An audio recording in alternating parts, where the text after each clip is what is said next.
Next, on Currents News, many new developments in the global battle against coronavirus, more travel bans, quarantines, and closures. Plus, President Trump on the threat to Americans. And in the Brooklyn Diocese, an eye-opening classroom experiment on the dangers of vaping that students won't soon forget. Controversial technology tracking your every move, and it's making companies billions. Now, some of America's most influential investors, religious women, are using their investment dollars to fight for justice. I'm Tamara Lane. I'll have that special report for you tonight. Plus, plant-based burgers. Are they kosher for Catholics abstaining from meat on Fridays during Lent? The news starts right now.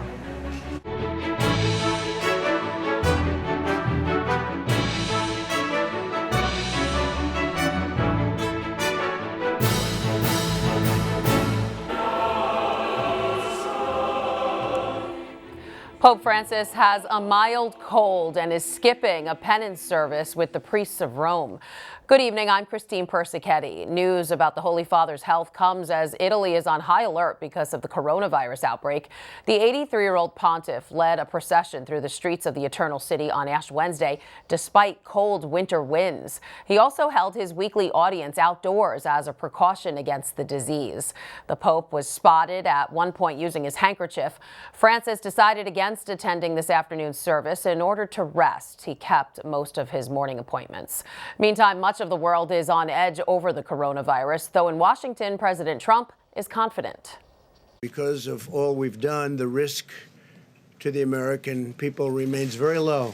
President Donald Trump downplaying the threat of coronavirus in the United States, despite the CDC warning the threat will only get worse before it gets better. I don't think it's inevitable. It probably will. It possibly will. It could be at a very small level or it could be at a larger level. Whatever happens, we're totally prepared. This as another person here in the U.S. tested positive for novel coronavirus, and that person in California could be the first patient who hadn't traveled to the affected areas or been exposed to another known patient. Meanwhile, many American students studying abroad are being told to pack their bags and come home. As the virus continues to spread, at least 5 universities have suspended programs in Italy. Other colleges have canceled their programs in China and South Korea. We're still obviously kind of in shock, but I'm very disappointed. This is something we've talked about for years. This is something you get excited about. It's a once-in-a-lifetime opportunity, and we're not even halfway through. It's been cut short. I'm pretty devastated. So once they're home, what can they and everyone else do to prepare or fend off coronavirus? Experts say there are some very simple but important steps. Those include items like washing your hands for 20 seconds. Most people do it less than 5 to 10. Including not touching your face, not touching your eyes if you haven't washed your hands recently. Fist or elbow bumps, experts say, would be good alternatives to shaking hands while the outbreak is at its height. Use knuckles or elbows to touch elevator buttons and doorknobs instead of your fingers. And stay home if you're sick. There's longer-term preparation Americans are being advised to make tonight. Experts say think of it like an approaching hurricane. Having maybe 2 weeks worth of food at home in terms of dry goods, canned goods, frozen goods, in case for whatever reason, there were to be some quarantine instituted. And I think actually most importantly, having a good supply of prescription medications on hand. Even with all of this advice, experts say don't panic. They say transmission and fatality rates from coronavirus are extremely low, and in the U.S., most people who get it will survive. All schools in Japan are being closed because of the virus epidemic. Classrooms will be shuttered until the end of March when spring holidays begin. The number of infections are steadily rising in Japan, and there's now talk that the Tokyo Summer Olympics may be canceled. At the same time, a Japanese tour guide who had the disease but recovered hasn't caught it again. A woman in her 40s works in Osaka.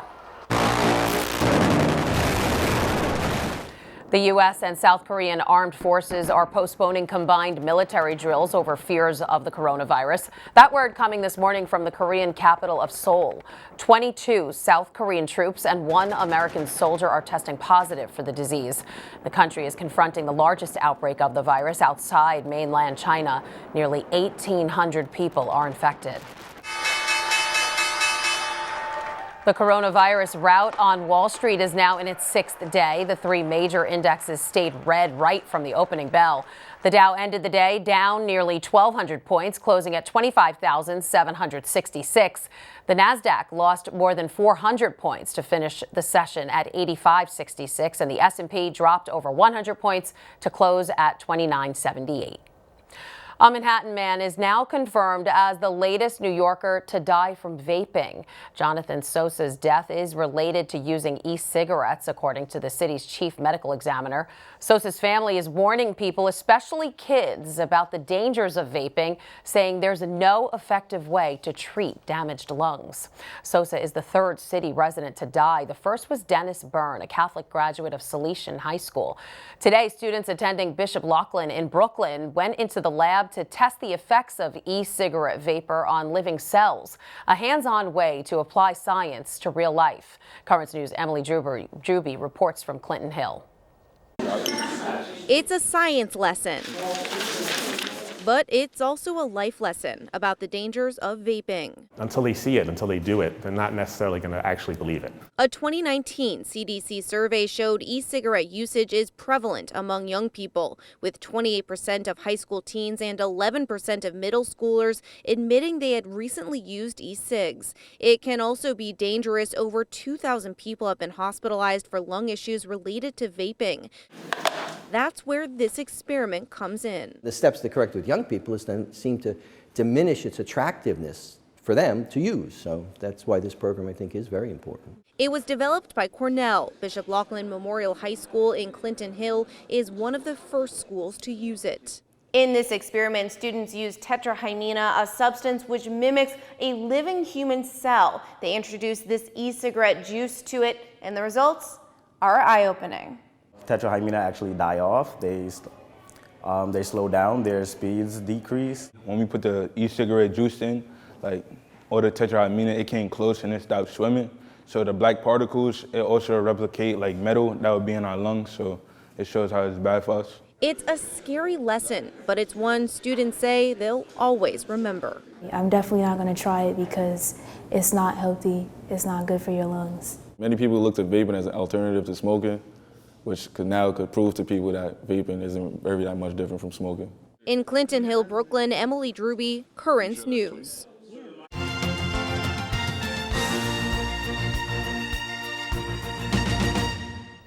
A record number of immigrants are eligible to vote in this year's presidential election. More than 23 million people who are at least 18 years old and U.S. citizens can go to the polls. That's about 1 in 10 of all voters. Pew Research, which put together the numbers, pointed out that turnout rates for eligible immigrants historically lags behind U.S.-born voters. Former President Barack Obama is coming to the defense of his Vice President Joe Biden. Obama's lawyers are demanding a Republican PAC take down a TV ad that implies Biden supports so-called plantation politics. It uses an out-of-context Obama quote. The spot is on the air in South Carolina, where African Americans are the biggest voting bloc in the state. Cops in Milwaukee are working tonight to piece together a motive behind a mass shooting. A 51-year-old gunman killed 5 of his co-workers at the city's Molson Coors Brewery complex. Police haven't released any details about the shooter or why he opened fire late yesterday. At the end of the rampage, he turned the gun on himself. President Trump called the shooting a terrible thing. Homeland Security's top man is warning tonight that some states will miss the deadline for new and more secure driver's licenses. That means travelers won't be able to use their IDs to fly commercially. A 9/11 law sets stronger standards for the licenses, and according to Chad Wolf, the acting Homeland Security Secretary, not all states are going to meet the October 1st deadline. New York's reporting, quote, unprecedented crowds lining up at DMV offices to get the beefed up licenses. A widely known spiritual center in Queens is closing, at least temporarily. Bishop Molloy Retreat House is shutting its doors, but Currents News' Tim Harfman reports from Jamaica Estates that's because something bigger is on the horizon. Empty chairs, conference rooms without people, and vacant hallways, too often common sights at Catholic retreat centers. I don't think that's a mystery that maintaining these large institutions has become increasingly challenging. We see closures happen all over the place. The Bishop Molloy Retreat House in Jamaica Estates, Queens is run by the Passionist priests. It's been open for nearly 100 years, but that's changing. Not enough people are going to the oasis for prayer and reflection. If we have 70, that's a very good sized group for us. The retreat's director, Father John Lee, says that come June, the once flourishing center is closing down to get ready for a comeback. Bishop Molloy Retreat House is going to be refreshed, and the programs are going to be updated with a special focus on a new generation of believers. Father Jim O'Shea is the Passionist leader on the East Coast. Despite the excellent work, you're still dealing with a church that's extraordinarily different than the church that founded this place many, many years ago. But the renovations won't only be happening inside the retreat house. Changes will be made outdoors as well. Solar panels will be installed in the parking lot you see behind me to help save God's green earth and cut down on costs. And that will produce a significant amount of clean energy that will help to fulfill the mission that Pope Francis has asked us to do, but also it's our moral responsibility as leaders. I think we really are latching on to something that has high potential. The retreat house plans on being back in business within a year. In Jamaica Estates, Queens, Tim Harfman, Currents News.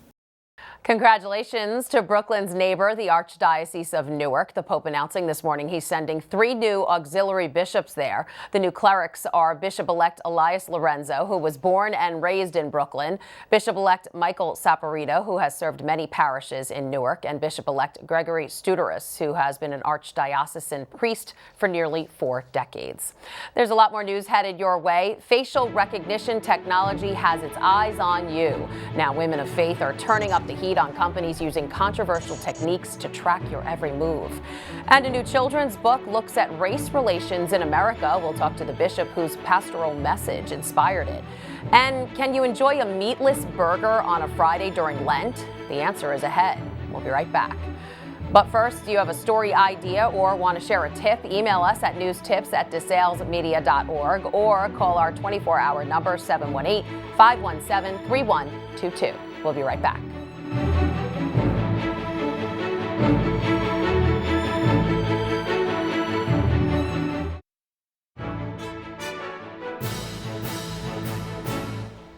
Facial recognition software has become a powerful crime-fighting tool, but it's raising concerns over gender and racial bias. Currents News senior reporter Tamara Lane is here to tell us more about this controversy. Hi, Tamara. Thank you, Christine.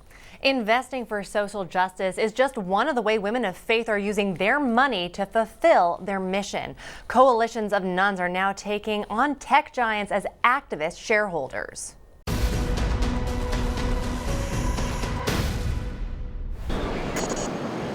It is a $5 billion industry and rising. Companies developing technology that can track your every move, use your face to unlock doors, and even follow your church attendance. Advances in facial recognition software, just the latest in polarizing technology that has limitless potential for mankind and for abuse. But as tech giants and little-known startups race to sell their software, their efforts have collided with an unlikely force: religious sisters who are showing no mercy. There are wonderful contributions that technology has given us, but we also have to be attentive to how the misuse. The fact that it has the potential to be such a violation of human rights on so many levels. These 2 women of faith are taking on some of America's most powerful companies, Amazon and Northrop Grumman, and they are doing it as major shareholders, investors banding together to leverage their influence to pressure corporations for change. If you have shares in a company, you have a right as a shareholder to launch a proposal.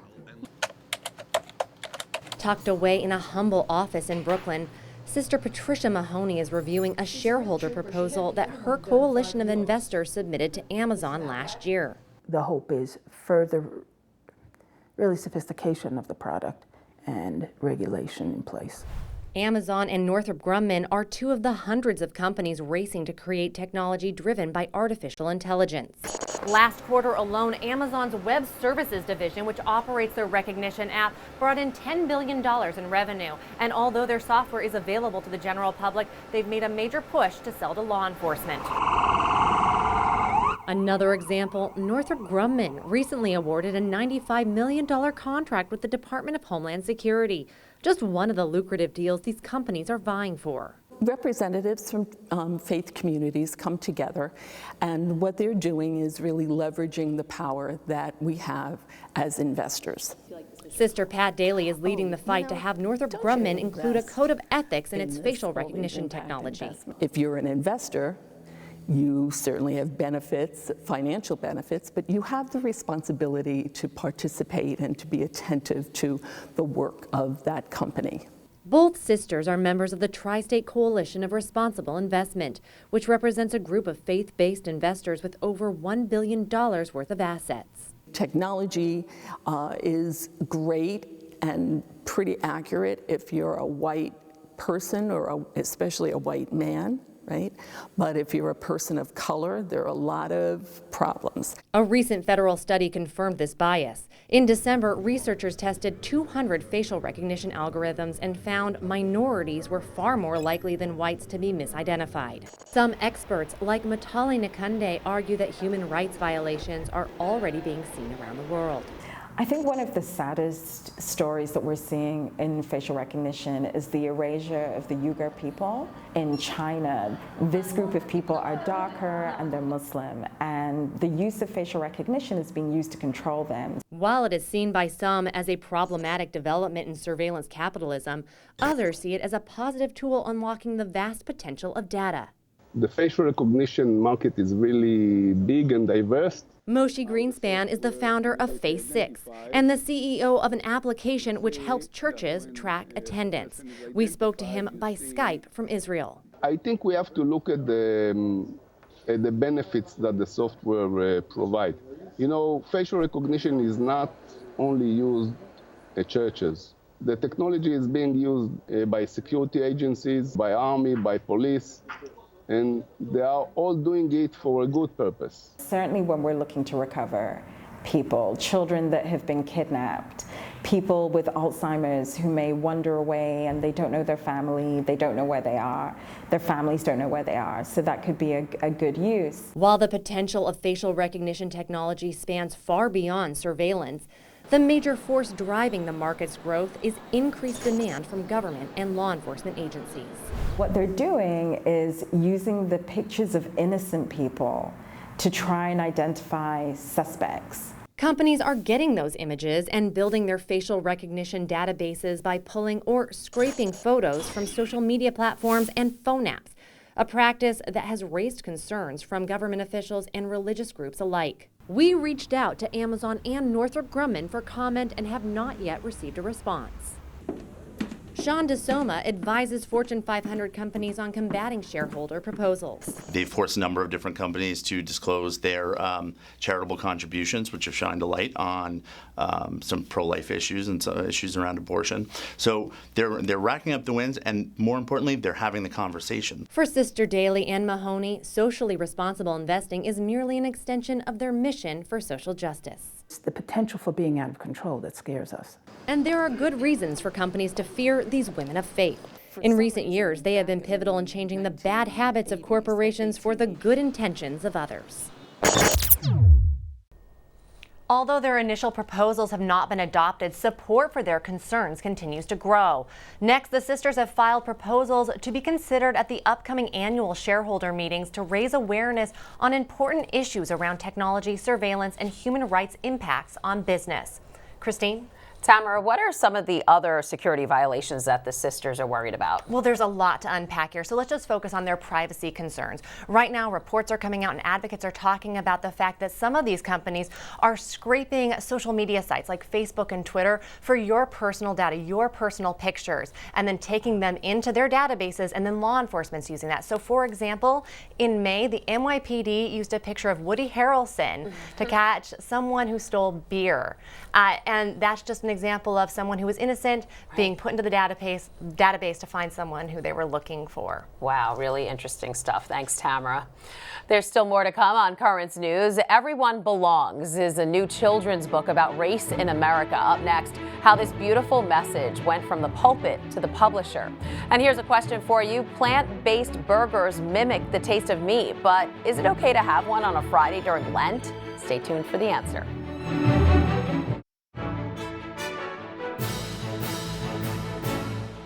Now to Black History Month. Tonight, we're taking a different look at the future of race relations in America through the eyes of children. Here to help us with that is Bishop Shelton Fabre of the Diocese of Houma-Thibodaux in Louisiana. His 2018 pastoral letter against racism inspired the new children's book, Everyone Belongs. Bishop Fabre, thanks for joining us. My pleasure. Thank you very much. So first, how did the idea to turn your pastoral letter into a children's book come about? The pastoral letter indicates that we will be providing resources for age-appropriate resources for all children. And certainly one of the ways of doing that is making the message of the pastoral letter, which is Open Wide Our Hearts, into a book for children, you know, letting them know our desire for racial healing and racial reconciliation and the challenge of the pastoral letter in a manner that children will understand and in a manner that children can respond. So it's fulfilling our commitment to provide resources from the pastoral letter that are age appropriate for children. Okay, tell us about the book and the message you hope gets across. Yes, well, certainly I hope everyone will read the book and buy a copy of it for their children. It's the story of two families, two racially different families, and there is an incident that leads them to opening up and dialoguing about racial differences and how really when others are invited, when people who are different from us are invited, there's not a decrease in the community, but it's actually strengthens the community and builds up the community. So it's an age-appropriate way to help children to understand. It's, as I said, an incident that happens between two families and how they talk about it and encounter one another, which are important aspects of how the pastoral letter invites us into racial dialogue and action, and what they do to heal what happens. All right, as an African-American pastor, are you hopeful that young people are moving beyond the prejudices and racism of the past? I'm not only hopeful, I know that they are. You know, there are more and more indications out there in so many ways that with regard to race, young people are far more welcoming and more interested in how our differences strengthen us and how our differences can make us stronger. So it is my hope, but there's also some real knowledge in my mind and in my heart in talking to young people that it is happening, and to help them to continue to do that is one of the goals of Everybody Belongs, our children's book. All right, and how can people get a copy of Everyone Belongs?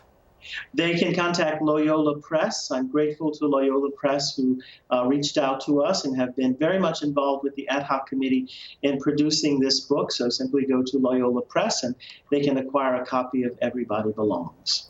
All right, sounds good. Bishop Shelton Fabre of the Diocese of Houma-Thibodaux in Louisiana, thank you for spending some time with us.